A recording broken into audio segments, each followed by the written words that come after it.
The air is soft and warm.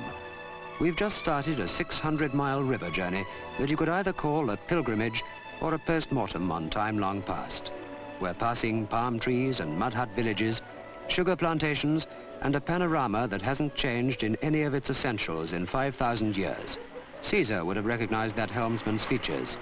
Mark Antony would have seen hundreds of such like feluccas carrying sugarcane and cotton, for we're navigating the world's most historic river.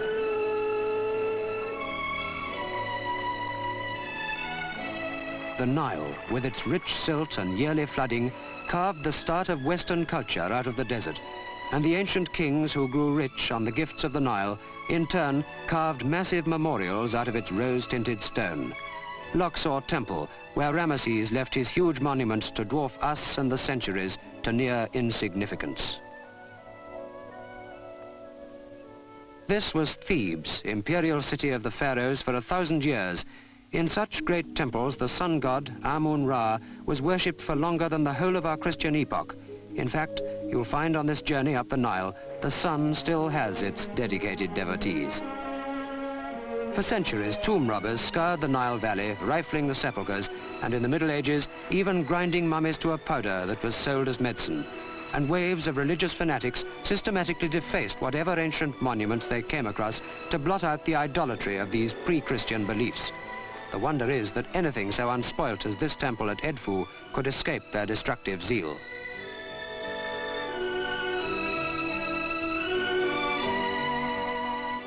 The early Coptic Christians would have obliterated Horus the hawk, son of Osiris, the god of the dead, if they'd unearthed this ancient place. But many of the treasures of the Nile lay undiscovered until the turn of the last century, when Egyptology really began. Now, passengers on the riverboat can recapture the whole grandeur in easy stages and see from vivid records how the pharaohs lived. You can go on from here to where the Nile cascades through a great cataract and farther in a 10-day scheduled trip which once only the leisured few could enjoy.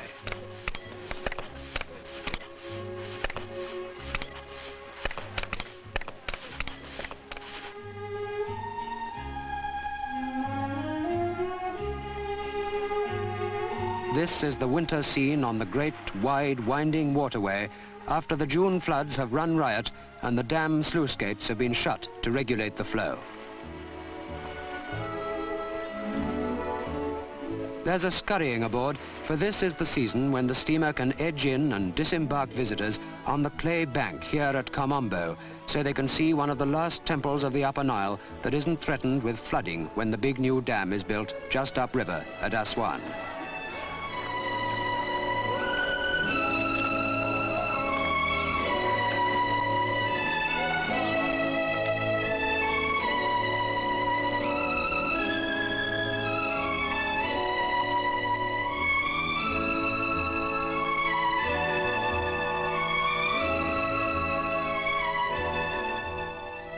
Here you can see carvings and fine friezes which the warrior kings had ordered in their honor. In some places they're colored white from lime, blue from azurite, and red from the iron in the surrounding rocks.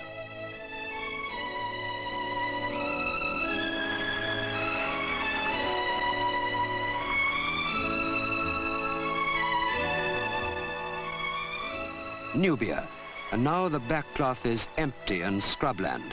Here's the dry land that will be buried deep underwater, along with a score of temples ages older than Methuselah. These sphinxes at Wadi el-Sebar, which became water animals when the first dam was built, will be moved, together with the temple, when the new, bigger one is there.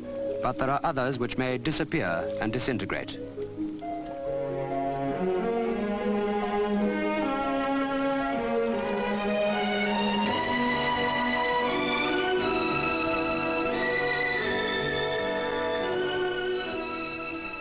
It matters perhaps little that such trim villages will crumble deep below the waterline of the world's biggest man-made lake.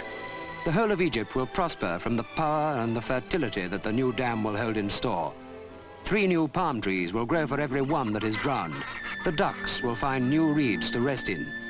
It matters little if a few tombs and temples are lost in the flood. Their hieroglyphics and wall pictures have been read and recorded, and their contribution to history has been made. But there is one threatened place whose loss would leave the world impoverished. You reach it, if you can contrive to do so, at sunrise. Abu Simbel.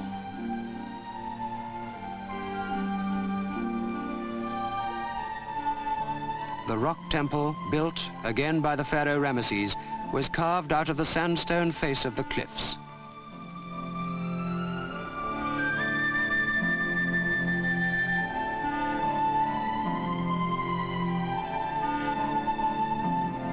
This temple was built so that the rising sun would shine direct into the inner sanctuary of the gods and light the face of the pharaoh Ramesses once a year.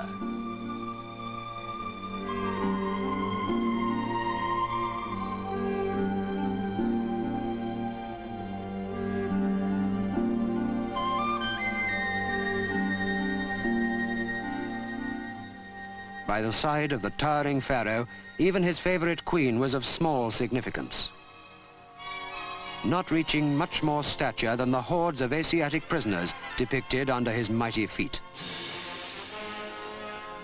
The two Nile gods bind the symbolic plants of Upper and Lower Egypt, united by this proud warrior, the achievement which prompted Ramesses to carve the facade of this temple out of a 250-foot hillside, with those seated figures of him more than 12 times larger than life. Saving it calls for a project greater still. One costly plan is to cut it loose from the cliff and inch it onto a series of concrete slabs, together with Queen Nefertari's own boudoir temple alongside.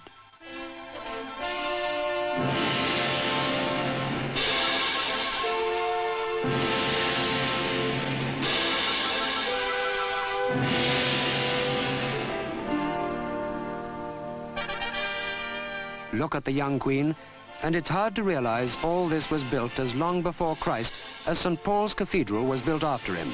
So fresh and young and modern does this girl queen look. The river of Egypt truly has many hidden secrets. So look now with wonderment at Abu Simbel, lest any hope of saving it is abandoned, and in a few years these treasures too are hidden irrevocably by the waters of the Nile.